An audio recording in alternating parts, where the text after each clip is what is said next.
അപ്പോൾ നമ്മൾ വീണ്ടും ഒരു പുതിയ എപ്പിസോഡുമായി വന്നിരിക്കുകയാണ്. ഇന്ന് നമ്മളിവിടെ ഉണ്ടാക്കാൻ പോകുന്നത് ഒരു ടീ കേക്കാണ്. വൈകുന്നേരത്തെ ചായക്കൊക്കെ കൂട്ടാൻ പറ്റിയ നല്ലൊരു ടീ കേക്ക്. ഇത് നമ്മൾ ഉണ്ടാക്കുന്നത് ബനാന ഉപയോഗിച്ചിട്ടാണ്. ബനാനയും കുറച്ച് ഇൻഗ്രീഡിയൻസ് ഉപയോഗിച്ചിട്ട്. അപ്പോൾ നമുക്ക് ഉണ്ടാക്കി നോക്കാം.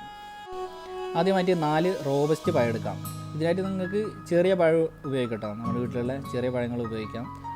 അത്യാവശ്യം നന്നായി പഴുത്തത് നോക്കിയെടുക്കാൻ ശ്രദ്ധിക്കുക. ഇതിനെ ചെറുതായിട്ട് നമ്മൾ മുറിച്ച് ഒരു മിക്സിലേക്ക് ഇട്ട് കൊടുക്കാം. പിന്നെ 1 കപ്പ് ഷുഗർ ചേർത്ത് കൊടുക്കാം. 1/2 കപ്പ് വെജിറ്റബിൾ ഓയിൽ ചേർത്ത് കൊടുക്കാം. സൺഫ്ലവർ ഓയിലൊക്കെ ചേർത്ത് കൊടുത്താൽ മതി, കുഴപ്പമില്ല.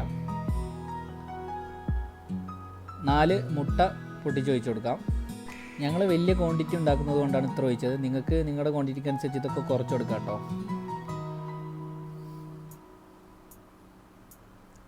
ഇനി നമുക്കിതിലേക്ക് 1 ടീസ്പൂൺ വാനില എസൻസ് ചേർത്ത് കൊടുക്കാം. ഇത് ഓപ്ഷനിലാണ്, ഉണ്ടെങ്കിൽ ചേർത്താൽ മതി. പിന്നെ ആവശ്യത്തിന് കുറച്ച് ഉപ്പ്. പിന്നെ വേണ്ടത് 3 കപ്പ് മൈദയാണ്. ഇത് ഒരു സ്റ്റെയിനറിൽ അരിച്ചെടുത്തതാണ്. പിന്നെ വേണ്ടത് 2 ടീസ്പൂൺ ബേക്കിംഗ് സോഡയും. ഇതൊക്കെ കൂടിയിട്ട് നന്നായിട്ടൊന്ന് പഠിച്ചെടുത്തിട്ടുണ്ട്. അടിച്ച് ഈ ഒരു കൺസിസ്റ്റൻസി ആയിട്ടുണ്ട്. ഇതാണ് നമ്മുടെ കൺസിസ്റ്റൻസി.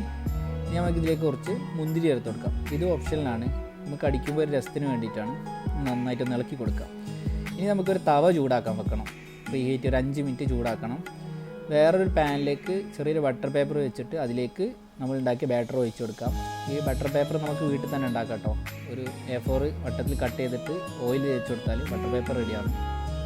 അപ്പോൾ നമ്മൾ ബാറ്റർ മൊത്തമായിട്ട് ഒഴിച്ചെടുത്തിട്ടുണ്ട്. ഇനി നമുക്ക് നേരത്തെ പ്രീ ഹീറ്റ് ചെയ്ത തവയിലേക്ക് നമ്മുടെ ബാറ്റർ ഒഴിച്ച പാന് വെച്ച് കൊടുക്കുകയാണ്. ഇനി നമുക്കതിനൊന്ന് മൂടി വെക്കാം. ഈ മൂടിക്ക് ഹോൾസ് ഒക്കെ ഉണ്ടെങ്കിൽ എന്തെങ്കിലും പേപ്പർ വെച്ചിട്ടൊന്ന് അടച്ചു കൊടുത്താൽ മതി. ഇതിൻ്റെ ചൂട് പുറത്ത് പോകാതെക്കാൻ വേണ്ടിയിട്ടാണ്. ഇപ്പോൾ ഏകദേശം ഒരു 55 മിനിറ്റ് ആയിട്ടുണ്ട്. 55 മിനിറ്റോളം നമ്മൾ ഉപയോഗിച്ചിട്ടുണ്ട്. നമ്മുടെ ഐറ്റം റെഡി ആയിട്ടുണ്ട്. നല്ല കുക്കായിട്ടുണ്ട്. ഇങ്ങനെ കുത്തി നോക്കിയപ്പോൾ അറിയാൻ കഴിയുന്നുണ്ട്. അപ്പോൾ നമ്മുടെ ഐറ്റം കംപ്ലീറ്റ് ആയി റെഡി ആയിട്ടുണ്ട്. നമുക്കൊന്ന് മുറിച്ച് നോക്കാം. ഉള്ളൊക്കെ നന്നായിട്ട് വെന്തിട്ടുണ്ട്. നല്ല സ്പോഞ്ച് പോലെ ആയിട്ടുണ്ട്. ഏകദേശം 1 മണിക്കൂറിൻ്റെ അടുത്തത് വേവുണ്ട് കേട്ടോ. ഒന്ന് ചെക്ക് ചെയ്താൽ കുക്ക് ചെയ്യുമ്പോൾ ഒന്നിങ്ങനെ കോല് ഉപയോഗിച്ച് കുത്തി നോക്കിയാൽ മതി. അപ്പോൾ നമുക്കൊന്നിങ്ങനെ ചെറുതായിട്ട് കട്ട് ചെയ്ത് മുറിച്ച് നോക്കാം. നല്ല സൂപ്പറായി വന്നിട്ടുണ്ട്. നമ്മുടെ കടയിൽ നിന്നൊക്കെ വാങ്ങുന്ന അതേ ഷേപ്പും അതേ കൺസിസ്റ്റൻസി ഉണ്ട്. അപ്പോൾ എല്ലാവരും ഒന്ന് വീട്ടിൽ ട്രൈ ചെയ്യുക. വളരെ സിമ്പിളാണ്. എല്ലാവർക്കും തന്നെ ട്രൈ ചെയ്യുക. കുറച്ച് ഇൻഗ്രീഡിയൻസ് മതി.